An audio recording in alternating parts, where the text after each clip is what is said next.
ဟာအိုင်းငါထုတ်တော့ရမှာပဲငါမထချင်ထားတာပဲငါအရေးချိုးလိုက်အောင်မငါရေးချိုးအောင်မယ်ငါကြောင်းသွားရမယ်ဆိုတော့ရေးချိုးလိုက်အောင်မယ်ရေးချိုးအခုမှငါကြောင်းစားတက်တာဆိုတော့ကြောင်းအသိပြောင်းလာဆိုတော့အိမ်လေလန်ကြောင်းအိမ်โอเคနည်းစားလိုက်အောင်ငါ9နာရီထွက်ရမှာဆိုတော့တော့မငါကြောင်းတော့ကြတော့မဖြစ်ဘူး7နာရီ9နာရီထုံးလိုက်မရတော့ဘူးငါလည်းကြောင်းသွားရမှာဆိုတော့ဒါပေမဲ့ကျောင်းတိပြောင်းလာမှာဟိုမှာကျောင်းဆရာရဒီတိုင်းပဲလမ်းလျှောက်ပြေးငါတော့ကျောင်းမှာဆိုတော့ဗါလေကားဝေထားတယ်ဆိုတော့ဟိုမှာငါတော့စေတန်းမှာငါစနတန်းမှာဘယ်နည်းတည်ရမှာဒီငင်းချင်းအတိတ်ရလဲမိုက်မှာလားโอเคဆရာပြောပြမယ်နော်ဆရာဒီနေ့ပြောပြမှာကတော့မနေ့ဖြန်ကြရင်ကျောင်းပိတ်တယ်နော်ဒီစာကိုတော့လုံးလိုက်နော်ဟုတ်ကဲ့ပါဒီနေ့တော့ငါစာလုပ်ထားမှာဆရာကဒါကိုတင်ပေးမယ်အကုန်လုံးလှုပ်ဖက်ကြ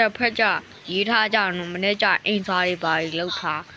မနေ့ဖြန်တရက်ပဲကျောင်းပိတ်မယ်အဲ့ဒါညီတို့သိတယ်မလားဆရာမနေ့ဖြန်တ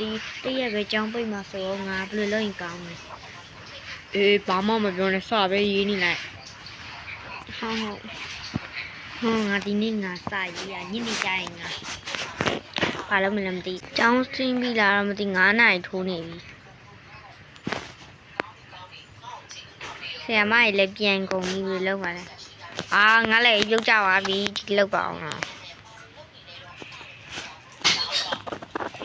ငါမြင်တော့ဖြစ်မယ်ငါကားတော့မြင်သွားမှရမယ်လို့မဆိုမရကားတဲ့ကိုငါဝင်မယ်ဝင်ပြီးတော့သွားမယ်မနော်โอเคငါအိမ်ပြန်မယ်အိမ်ရောက်ပြီဆိုတော့အိတ်ချလိုက်အောင်မယ်အိတ်ချပြီးငါရေချိုးမိုး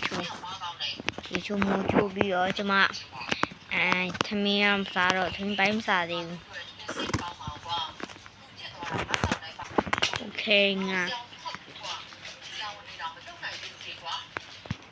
ပြီးငါနေပြီငါအဲ့လိုက်တော့မယ်နေ့ဘက်တိုင်းကြောက်ပိတ်တဲ့ဆိုတော့ဒီဘိုင်ဒါတော့မနေ့